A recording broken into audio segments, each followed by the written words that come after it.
Welcome to the first Brekkie Cosplay review, and this time we are going to be reviewing the Amazing Spider-Man 2 suit, patterned by Arachnid Studios, printed, sold, and sewn by PrintCostume. Now I've gotten two suits from them. I've gotten this suit, and I've also gotten the Insomniac PlayStation Classic suit as well. Man, that was a mouthful to say, in which I'm not going to go into my thoughts today, but I will get my thoughts on that into a future video, and if that's already up, you will be seeing an eye in the upper right corner of this video. Or you could just go in the link in the description, whatever's more convenient for you. If you do decide to get a costume from them, please keep in mind it is custom tailored, and trust me, get it custom tailored. Shipping and sewing does take about a month or so depending on the time of year and how many orders they have, it really can vary from there, but approximately it is about a month between ordering and getting your package. For instance, I ordered the suit back in March of 2021. By the time it shipped out, it was April 14th and arrived April 22nd. This was due to them taking on Chinese New Year, which made them fall behind on their orders. So if you're looking for Amazon Prime type of shipping, good luck with that. So in this review, we're going to be talking about the presentation of it. We're also going to be talking about the functionality and the quality of it. And lastly, we are going to conclude everything with the simple sentences that summarize everything up, and I'll give you my thoughts at the end.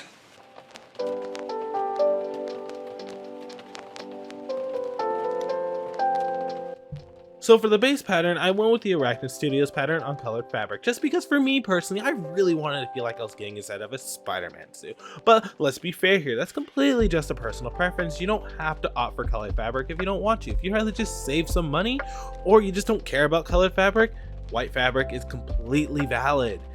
The colors themselves are not accurate to the movie, in particular to the red. I do think that the colors many times actually look better than the original movie suits, as they are a lot more vibrant and closer to the classic Spider-Man suit look. You can see that especially well with the side-by-side comparison with the movie replica mask, where the movies is a lot more burgundy than it is red. So if screen accuracy is your priority, you might want to go look for someone like Gun Studios. Arachnid Studios, their pattern is really good, don't get me wrong.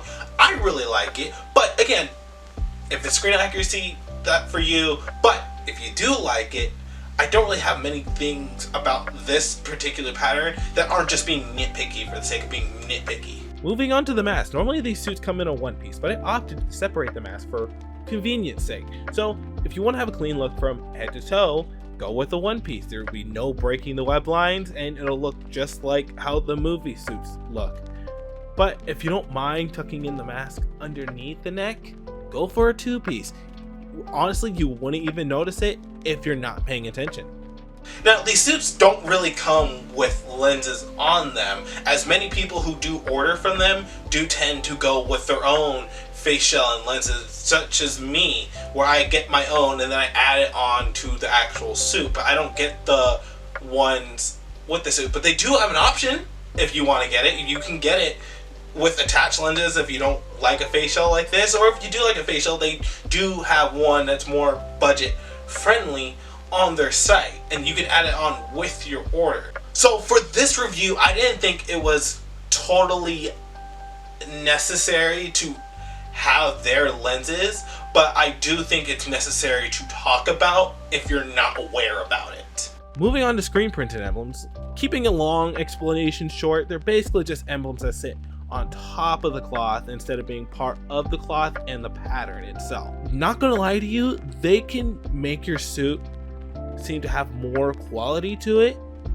and it sticks out a lot more. While the front spider on my suit, for whatever reason, has its bottom legs rounded out, even though the emblem on the pattern itself is accurate, I'm not sure what happened with that. Again, not a deal breaker, but if you are getting them on colored fabric, I'd much recommend you get the screen printed emblems, and because red doesn't really come out that well on blue, and if honestly, it kind of goes past recommendation at that point to much more than if you're getting colored fabric, get the screen printed emblems or you're not going to be happy with it. This is just the reality how it works. I don't make the rules about it, but I just give you a fair warning about it, and you'll look cooler in the process. That's just not really their fault. It's just, that's just kind of how dyes work. Lastly, the puff paint. And Oh my gosh, it is so beautiful. Well, it's not required. It's not required. It does make such a huge difference in how the suit looks, and after getting it for this suit, I don't even know if I can wear a Spider-Man suit without puff paint ever again. The way that the webs shine in the light, this is one of those areas where it's expensive to get the add-on, but if you're willing to learn how to puff paint currently, honestly, you could just save the money. For me, I have a toddler at home. She's recently 3 years old and she's very rambunctious and active, so I don't really have the time to be able to dedicate all of that work into that when I could be putting that toward other things, and I can offload that to someone who's a lot more skilled than me. That's me admitting my own faults. But if you're willing to do it, please do, because you can go from around $100 to over $200 easily when you add the puff paint. So if you can learn how to do it, please do so. But puff paint is expensive, but very much worth it.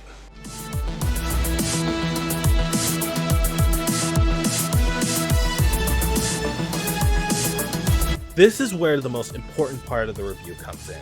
This is where we'll talk about some additions such as zippers, and we'll talk about the quality and comfortability of the suit itself. The main spandex itself, it's really comfortable to wear, and just beware when it starts to heat up, it will retain some heat, so be extra sure that you're wearing some clothing underneath to save yourself from washing the suit too often. When it gets cold, it almost feels like you're naked, so if you're out to a convention or you're just outside in general, I would recommend you bring an extra pair of clothes, like sweatpants or something, just for more so your health's sake. The tailoring was pretty much perfect with this. Everything fit exactly as I needed it to. And if you're feeling unsure, add an extra inch just to be safe. And honestly, I'd recommend you to do so. Better to have too much room than not enough room.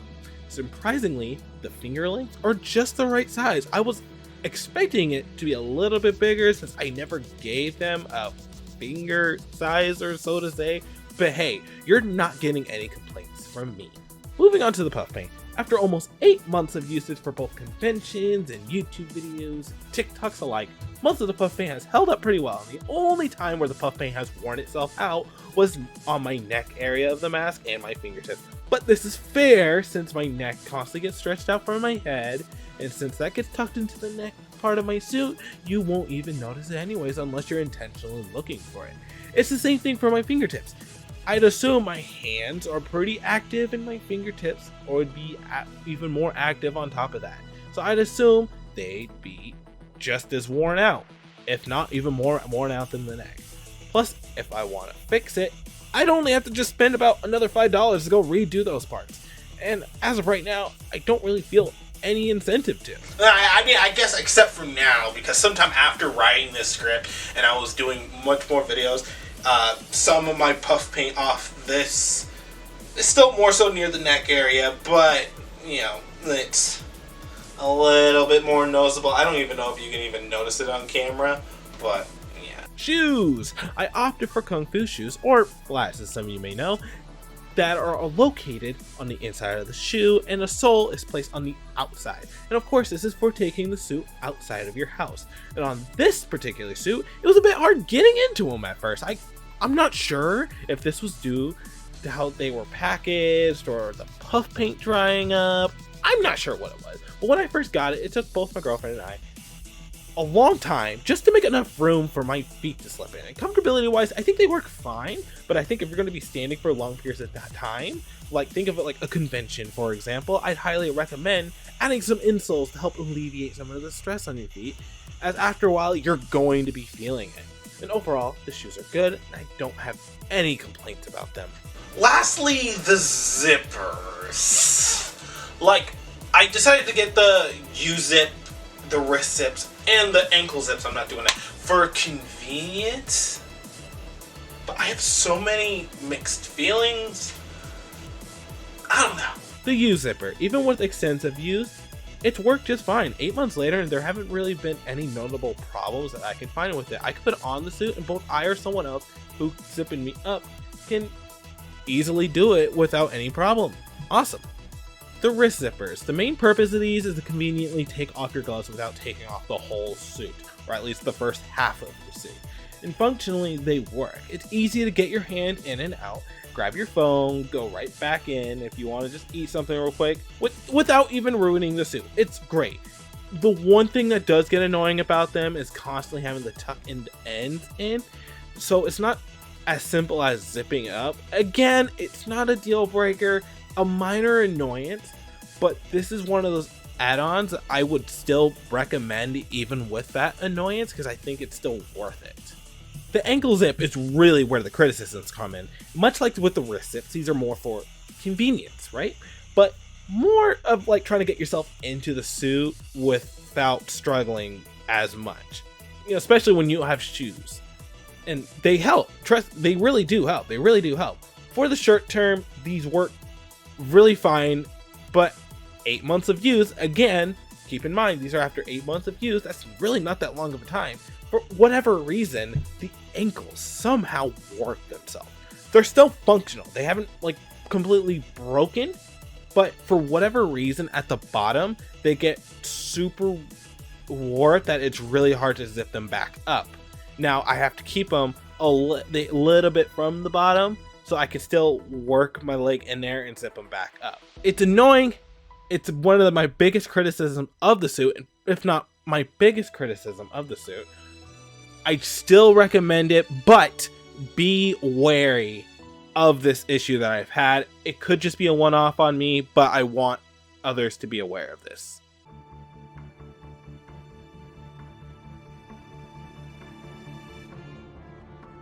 The total price I've spent on this specific suit is $237, with all the add-ons listed on the screen. While the colors aren't accurate, they're not bad at all. All the colors chosen are still really good, and the tailoring was top-notch.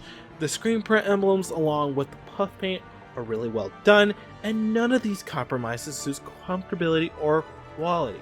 My main concern is the zipper on the ankle, and although I'm willing to give them the benefit of the doubt, as I hadn't had that problem with any other zipper on this suit or on my other suits at all, I do want to give a fair warning for anyone who's interested in this.